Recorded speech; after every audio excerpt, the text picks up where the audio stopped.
Hola, ¿qué tal, compañeros de tus ciudades? Pues bueno, hoy estamos con el comisionado Luis Fernando Sánchez Nava. Comisionado, muy buenos días. Humberto, muy buenos días. Oiga, pues una herramienta muy útil como es Google Maps. Yo la uso, por ejemplo, muchísimo, sé que mucha gente en casa también, pero la semana pasada tuve una experiencia muy extraña. Yo quise saber una semana anterior en dónde había estado, porque no estaba seguro si había ido a ese lugar o no, y me hizo un compañero, me dice, oye, checa en tal página. Entro a la página, lo reviso y veo que estaba todo mi itinerario por completo de los lugares a donde fui ese día, las horas, las direcciones, todo tal cual. Una pregunta de arranque, ¿es legal esto, comisionado? Sí es legal y sobre todo porque seguramente has de haber activado tu cuenta de Google Maps y has de haber puesto ahí tu nombre y al tenerla activado y autorizar que se genere el historial, porque se puede no generar el historial y no tener activada la cuenta para que no te genere este histórico.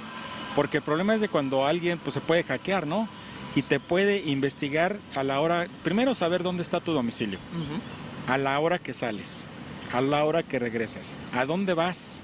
Puedes saber en qué cafetería, restaurante, cualquier sitio donde tú hayas estado, todos los recorridos donde tú estuviste, ahí van a estar. Es casi como una bitácora, o sea, porque te da hora, lugar, bueno, hasta las líneas de metro incluso en las que uno se sube. Todas las coordenadas, todo lo que hiciste se va rastreando y se va guardando. Entonces, ahí precisamente en las condiciones de privacidad tú puedes desactivar ciertas cosas como este historial. Entonces, es un tema que hay que tener mucho cuidado sobre todo. Digo, a veces son herramientas que nos funcionan, pero sí tenemos que tener el conocimiento y sobre todo porque estamos dando nuestro consentimiento. Entonces podemos restringir este tipo de situaciones precisamente para que no se restringen. El tema de estas cosas, estas herramientas, pues pueden ser hackeadas, ¿no? Sobre todo pues por las organizaciones criminales, así como a través con la aplicación del Bluetooth que tenemos también en los teléfonos, pues pueden a través del Blue Snarfing, digamos que controlar los datos de tu información personal y la pueden modificar. Que eso es más grave aún todavía. Vía remota, ¿no? O el Blue Booking, simplemente te pueden tomar el control total del teléfono. Entonces hay que tener cuidado dónde tenemos abiertas estas aplicaciones. Y bueno, hay una, digamos, ventajas también. ¿Qué puedes hacer cuando tu teléfono se te perdió?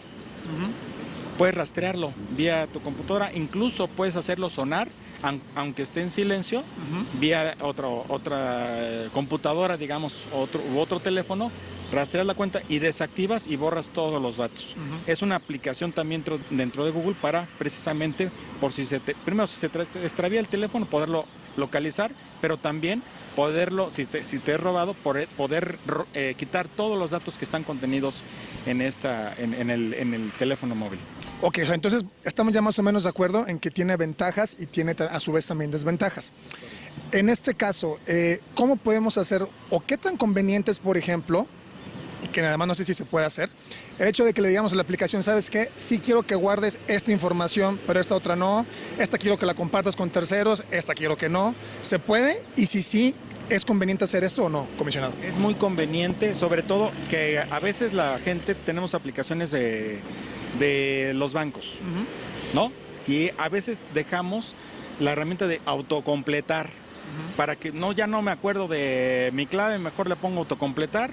Entonces estamos dejando, si el día que se nos extravíe el teléfono, pues estamos dejándole al delincuente toda la posibilidad de que pueda hacer cualquier cosa.